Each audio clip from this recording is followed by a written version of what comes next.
Hey y'all, this is Chanel Wagner. I am an intern with Queens and Jeans, and I will be filling in for Deborah today. And we are going to do an installment on life after queening. I have a very special guest with me. She is one of my role models and a very influential person in the rodeo queen industry now. We have with us Devin Felger Sisk. Hi And guys. and we're going to be talking to her a little bit about what she or how rodeo queening has helped her with her life and her career. But before we get started, why don't we talk a little bit about some of your queen titles that you've held over the years? Well, that was a heck of an intro, Chanel. Thank you. um, so some of the queen titles I held over the years, I joke that I was queen of first runner-up because it took me a long time to kind of get to where I was going. And I try to use that as encouragement for girls because I think I ended up being first runner-up close to 14. It was 14 or 15 times before I actually won a title. So don't ever let that, discourage girls when you're going. It's all about, this is an endurance race, it's not a sprint, so get all the way through it. But the first title that I held was the Miss Rodeo North Texas Teen, which their pageant is going on right now. And then shortly after that, I won Miss Rodeo Austin Princess, and that's the title that I took on to Miss Rodeo Texas and won Miss Rodeo Texas in 2009. So yeah, it was an adventure. Definitely, I learned a lot more from being first runner-up than I ever did from winning. But all of the accumulation of those trials leading up to those three titles are what helped me win Miss Rodeo Texas. Oh yeah, and we all face losses, and no matter if you win or lose from a pageant, you always come back learning something. And I know that firsthand experience, and I'm sure there's plenty of other queens out there that have had this sort of experience, but you always walk away learning something. So, all right. Well, sure. I know because I'm in your state, but you are one of the pageant director, or you are the pageant director for Miss Rodeo Texas, and you are also the queen coordinator for the New Mexico High School Rodeo Queen Association. So why don't you tell us a little bit about why you're involved and why you've come back to being in the queen world? Well, definitely. This year we had a really successful year because Emma Cameron just won National High School Queen, and Lisa Lagashar won Miss Rodeo America last year. So I'm kind of on a high from all of that. But so it's not confusing. My husband is from New Mexico, and we just recently moved back to Miss Rodeo Texas. So after I was done being Miss Rodeo Texas in 2009, I've been involved since then with Miss Rodeo Texas. But when I married my husband and we moved to the ranch in New Mexico, I got involved with the high school program there. It was kind of just not starting out, but kind of starting over. And so we've been growing their pageant there. I live on the state line, 20 minutes, 30 minutes from New Mexico. Now we're back in Texas in the Panhandle, but it's been rewarding to work with both of them. Some of the reasons that I am involved with Miss Rodeo Texas is, like I said, I started helping immediately after my year. And that year was such an impactful year in my life and in my heart, and it changed my whole world in such a positive manner that the only thing I wanted to do was to make sure that I could help girls like you or Tianti or the queens that are running and winning and competing at Miss Rodeo Texas, that they'll have a positive experience like I did, because it was the best year of my life. It was amazing. And I was able to graduate from Texas A&M University 100% debt free. I created a career off of that has completely changed my world. I had no idea that something like this was even possible. And all of those connections were met when I was Miss Rodeo Texas. So and that's also why I help in New Mexico, but I want girls to grow and develop and learn the things that I did, so that I can give back to them. Because if it wasn't for the volunteers at Miss Rodeo Texas and the board, and then the people even leading up to Miss Rodeo Texas, the ones that got me ready, I certainly wouldn't be the woman I am today. So talking a little bit about you and helping a bunch of girls, we were talking before we started the session about how long it's been since Devin was helping me, and we got to thinking. So she was Miss Rodeo Texas in 2009, and I started queening in 2009, and she was one of my first judges, I think, at my first or my second pageant, and also helps and try to coach me a little bit to get me where I am today. So she's definitely one of the influence that has helped me grow in a positive manner in rodeo queening. And I know being a rodeo queen, having people there to help you and guide you is something that is a lifesaver, and it's a tremendous help. So,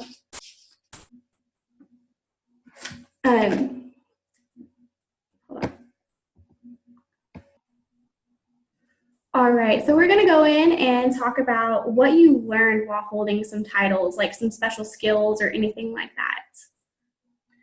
So I was a very meek and kind of quiet person when I first started this, and I think this is something that all girls can gain out of this, but you get an internal confidence about yourself that allows you to talk and rub elbows with anyone. It can be anybody from a rodeo spectator to someone behind the chutes, or a dignitary like the mayor, or I got to meet Barbara Bush when she got into the Cowgirl Hall of Fame. So I think that one of those really hard skills that you learn is that, and it's encouraging for moms out there that are, entering their girls in these and they're wondering what really is the long-term value of this. But the ability to have the confidence to be able to rub elbows with those dignitaries, or just have a conversation with anybody that you run into, is something that definitely comes in handy later on.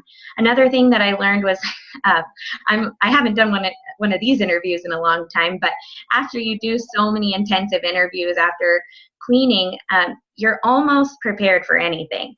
So while I got an amazing scholarship from Miss Rodeo Texas and the San Antonio Stock Show and Rodeo Austin when I was a queen, but I went to Texas A&M and I applied for other scholarships to help me get through the year, because I graduated debt-free because of them, but there were different things that I could use a little help in. My parents were self-employed, and there were 4 kids, and I was the oldest, and I have a little brother who's autistic, so it was a challenge, and I knew I wanted to be able to pay for school by myself, and I didn't want my parents to pay anything for it. So when I went back to A&M to finish school after Miss Rodeo Texas, interviews were a cakewalk, and I was able to accumulate lots of other scholarships and internships and programs that I had a competitive edge on everybody else, because I just had this year of very intensive interviews all the time. So that's a hard skill that I think that you learn how to just be yourself and be confident and to be able to talk to people, but that translates into a business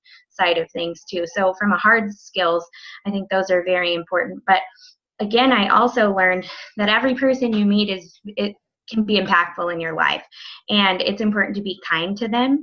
I really try to push that, whether it's the person sweeping the floor at the gas station, or the janitor that's helping clean up at the rodeo grounds, or the man that's just that's helping saddle horses behind the chutes, or all the way to like those people like Barbara Bush. Every single person matters in between, and they can make an impact in your life.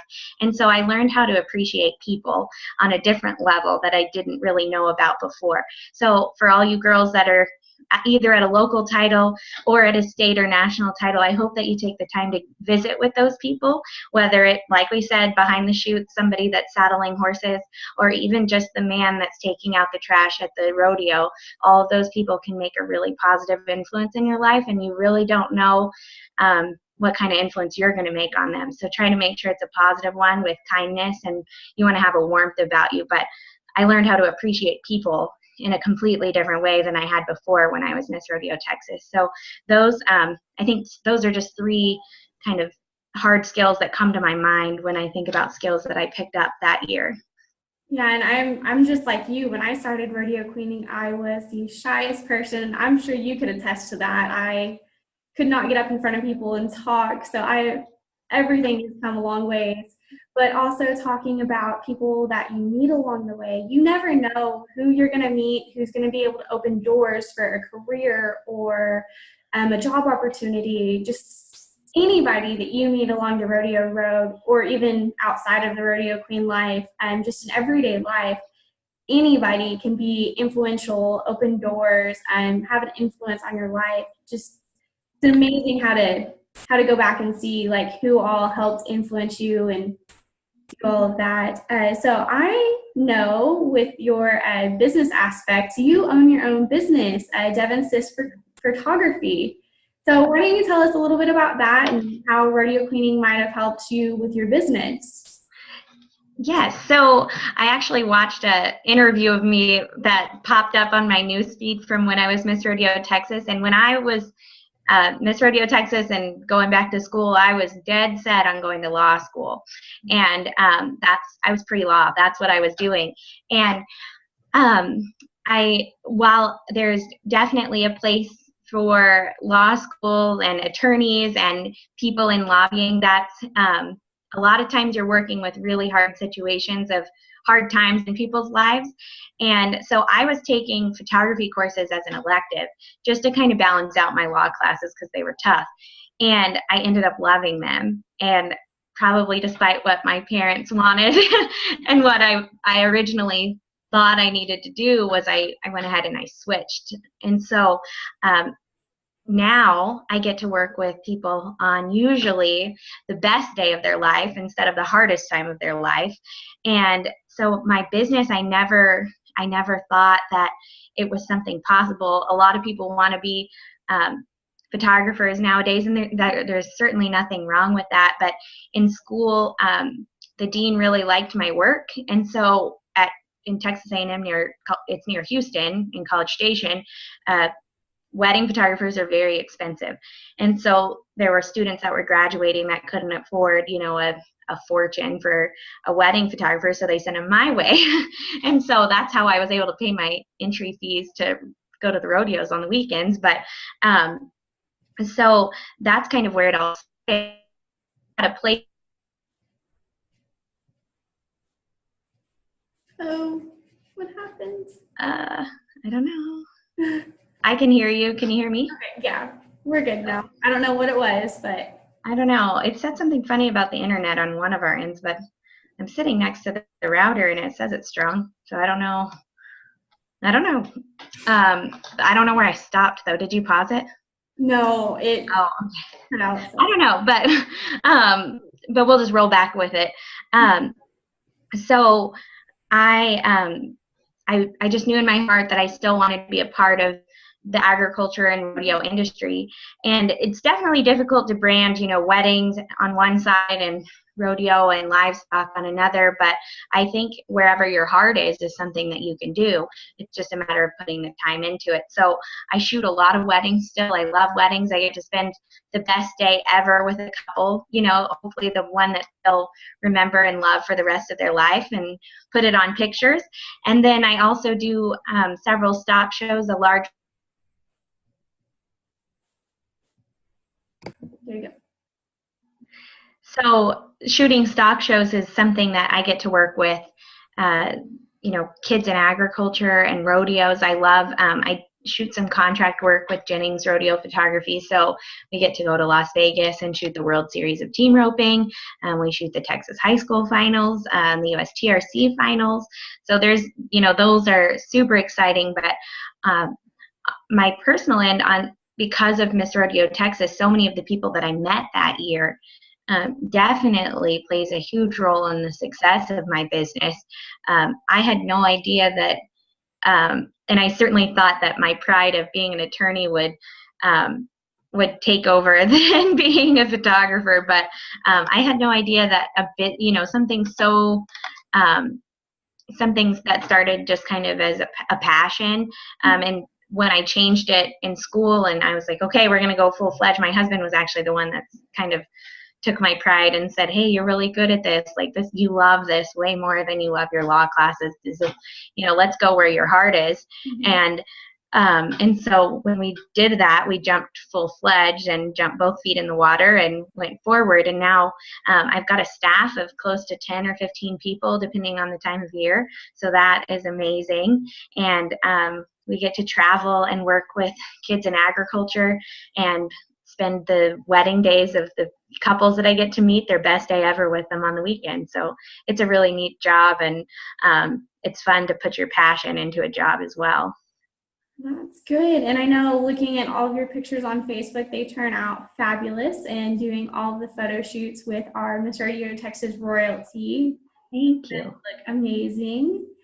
So They're pretty anyways, so it makes my job easy. they are, they very much are. So is there any advice or anything that you can give to this next coming generation of rodeo queens, or people that are getting prepared for either Miss Rodeo America or just state local titles? Definitely. So there's just some little tips I always tell girls is it's really hard to beat someone who can't miss a question. So study like you're going to study for the bar exam, like whatever it is, you're going to take, study like that's going to be it. And you should know everything, and don't just study from a book. So when you go to a rodeo, listen to the announcer and what he's saying, because a lot of times those words you're studying in the book, they're putting it into action right in front of you. So it helps you, to see it and to visualize it that way. So when you go to a contest, if you're so prepared, that's going to eliminate a lot of your nerves. I notice so often that girls are unbelievably nervous, but when you've studied so hard and there's nothing else for you to put into right between your ears, you've got it. That's going to eliminate your nerves. And so you study like you're not going to miss a question. And then when you do miss a question, it's okay. Let it roll off your back, and take it as a learning experience. Like I said, when we first started, I was queen of first runner-up. I genuinely was. It took me a long time, and it was discouraging. But there was always people behind me that said, hey, you can still do this. Like, you can do this. This isn't the end all. And I think that's sometimes it gets cliche, but it's good to remember.